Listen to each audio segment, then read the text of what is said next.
அன்பார்ந்த இணையதள நேயர்களே, மீண்டும் www.qcrc.in என்ற இணையதளத்திற்காக நியூஸ் செய்தி அறிக்கையில் உங்களை சந்திப்பதில் பெருமகிழ்ச்சி அடைகிறோம். இன்று 17 ஜூன் 2009க்கான முக்கிய செய்திகளை தற்போது பார்க்கலாம். தமிழக சட்டசபை கூட்டத்தொடர் இன்று காலை தொடங்கியது. கூட்டம் தொடங்கியதும் முன்னாள் உறுப்பினர் மறைவுக்கு இரங்கல் தெரிவிக்கப்பட்டது. அடுத்து நிதியமைச்சர் அன்பழகனை பேசும்படி சபாநாயகர் அழைப்பு விடுத்த போது அதிமுக, பாமக, இந்திய கம்யூனிஸ்ட், மார்க்சிஸ்ட் கம்யூனிஸ்ட், மதிமுக ஆகிய கட்சிகள் பாராளுமன்ற தேர்தலில் நடந்த தில்லுமுள்ளுகளை விவாதிக்க வேண்டும் என்றும் தமிழகம் முழுவதும் தண்ணீர் பற்றாக்குறை ஏற்பட்டிருப்பதை பற்றி முதலில் பேச வேண்டும் என்று வலியுறுத்தினார். இதற்கு சபாநாயகர் ஒத்துழைப்பு அளிக்காததால் உடனடியாக வெளிநடப்பு செய்ததாக சென்னை ஜார்ஜ் கோட்டையிலிருந்து செய்திகள் வெளியாகிக் கொண்டிருக்கிறது.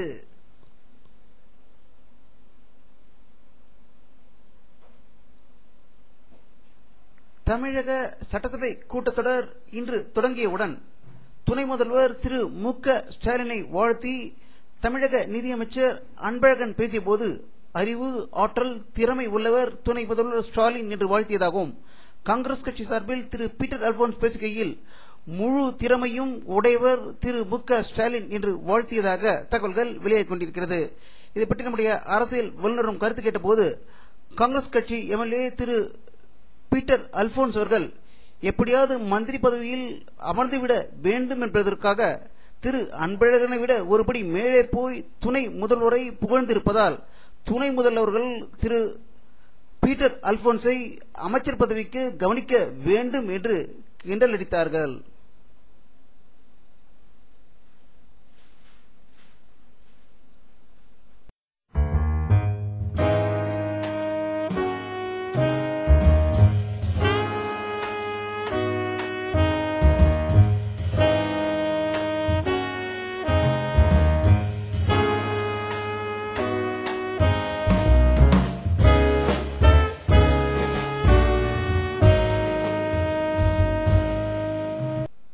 தமிழக சட்டப்பேரவையில் இன்று தேமுதிக தலைவர் திரு விஜயகாந்த் அவர்கள் பேசுகையில் தமிழகத்தில் மின்வெட்டை போக்கும் நிலை எப்போது ஏற்படும் என்றும், மின்சாரம் எப்பொழுது வருகிறது, எப்போது வெளியே செல்கிறது என்பது தெரியாமல் மக்கள் தவித்துக் கொண்டிருக்கிறார்கள் என்றும், தன்னுடைய தொகுதி விருத்தாச்சலத்தில் 22 கிராமங்களில் கடந்த 10 நாட்களாக மின்சாரம் இல்லை என்று அரசை குற்றம் கூறியதாக சென்னை ஜார்ஜ் கோட்டையிலிருந்து தகவல்கள் வெளியாகிக் கொண்டிருக்கிறது.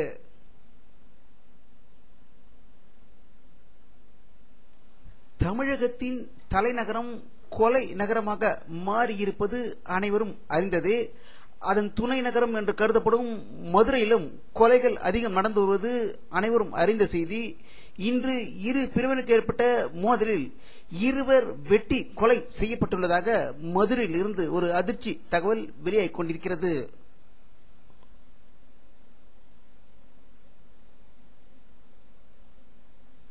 பாரத பிரதமர் திரு மன்மோகன் சிங் அவர்கள் 3 நாள் பயணமாக ரஷ்யா சென்று ஷங்காய் ஒத்துழைப்பு மாநாட்டில் கலந்து கொண்டுவிட்டு இன்று தனி விமானம் மூலம் டெல்லி திரும்பியதாக தகவல்கள் வெளியாகிக் கொண்டிருக்கிறது.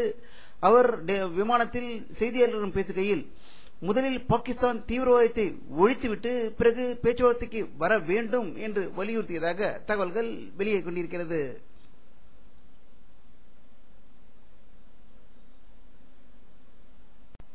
மேற்கு வங்க மாநிலத்தில் மேற்கு மிதான்பூர் மாவட்டத்தில் கடந்த 3 நாட்களாக நக்சலைட்டுகள் கடும் ரகளையில் ஈடுபட்டு வருவதாகவும், நேற்று 3 மார்க்சிஸ்ட் கம்யூனிஸ்ட் தொண்டர்களை சுட்டுக் கொன்றதால் அது மேலும் பரபரப்பு அடைந்திருக்கிறது என்றும், ஆளும் மார்க்சிஸ்ட் கம்யூனிஸ்ட் கட்சி போலீசாரை வைத்து நக்சலைட்டுகளையும் அவர்களுடைய குடும்பத்தையும் துன்புறுத்துவதால் இந்த போராட்டம் வெடித்து இருக்கிறது என்று மேற்கு வங்க மாநிலம் கல்கட்டாவிலிருந்து செய்திகள் வெளியாகிக் கொண்டிருக்கிறது.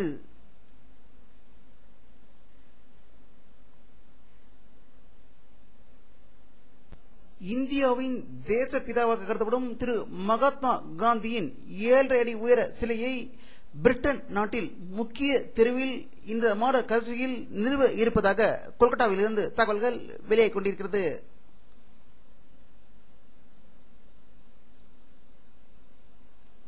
காங்கிரஸ் கட்சி செய்தி தொடர்பாளர் திரு மணிஷ் திவாரி டெல்லியில் வெளியிட்டுள்ள ஒரு செய்தி அறிக்கையில் மேற்கு வங்கத்தில் கடந்த 3 நாட்களாக நடந்து வரும் கலவரத்தால் அம்மாநில முதல்வர் பதவி விலக வேண்டும் என்று வலியுறுத்தியதாக டெல்லியிலிருந்து தகவல்கள் வெளியே கொண்டிருக்கிறது.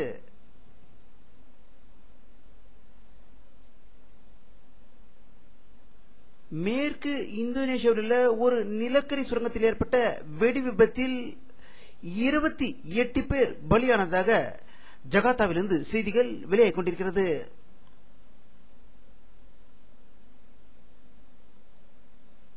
ஈரான் நாட்டு தேர்தலை எதிர்த்து அந்நாட்டு எதிர்க்கட்சிகள் நடத்தும் ஆர்ப்பாட்டத்தில் இதுவரை 8 பேர் கொல்லப்பட்டதாக ஈரானிலிருந்து செய்திகள் வெளிவந்து கொண்டிருக்கிறது.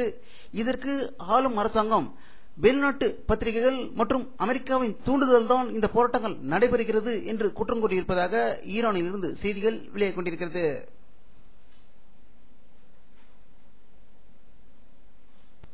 சவுதி அரேபியாவில் பணியாற்றிய இந்தோனேஷிய பணிப்பெண்ணை அவருடைய முதலாளி அடித்து உதைத்து துன்புறுத்தி இறந்ததற்காக அந்நாட்டு நீதிமன்றம் அந்த முதலாளி $50,000 நஷ்டஈடு வழங்க வேண்டும் என்று ஒரு பரபரப்பு தீர்ப்பு வழங்கியதாக சவுதியிலிருந்து தகவல்கள் வெளியே கொண்டிருக்கிறது.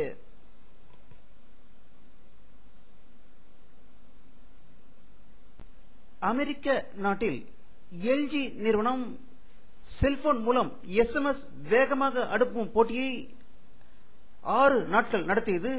இறுதியாக லாவா மாநிலத்தை சேர்ந்த ஒரு பெண் வெற்றி பெற்றுள்ளதாகவும் அவர் அதிவேகமாக SMS செய்தியை அனுப்பியதற்காக இந்த பரிசு கிடைத்திருப்பதாக அமெரிக்காவிலிருந்து செய்திகள் வெளியே கொண்டிருக்கிறது.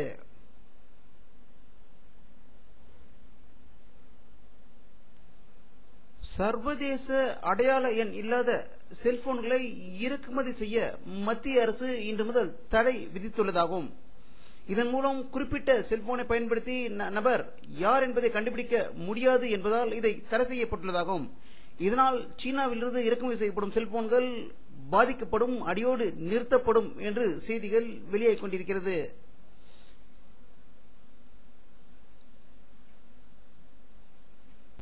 அமெரிக்காவிலிருந்து செலுத்தப்பட இருந்த எண்டவர் விண்கலத்தின் ஆக்சிஜன் வாயு கசிவினால் மேலும் தாமதப்படுவதற்கான வாய்ப்புகள் இருப்பதாக நாசா செய்தி வெளியிட்டிருப்பதாக நியூயார்க்கிலிருந்து தகவல்கள் வெளியே கொண்டிருக்கிறது.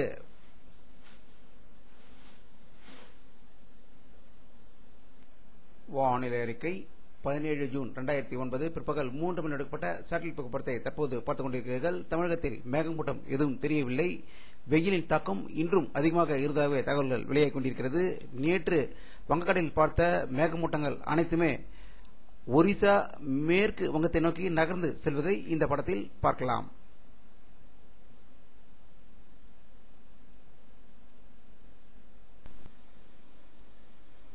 இத்துடன் இந்த செய்தி அறிக்கை நிறைவடைகிறது. மீண்டும் நியூஸ் தமிழ் செய்தி அறிக்கையில் உங்களை சந்திக்கும் வரை உங்களிடமிருந்து விடை பெறுவது உங்கள் கே பாலாஜி. நன்றி.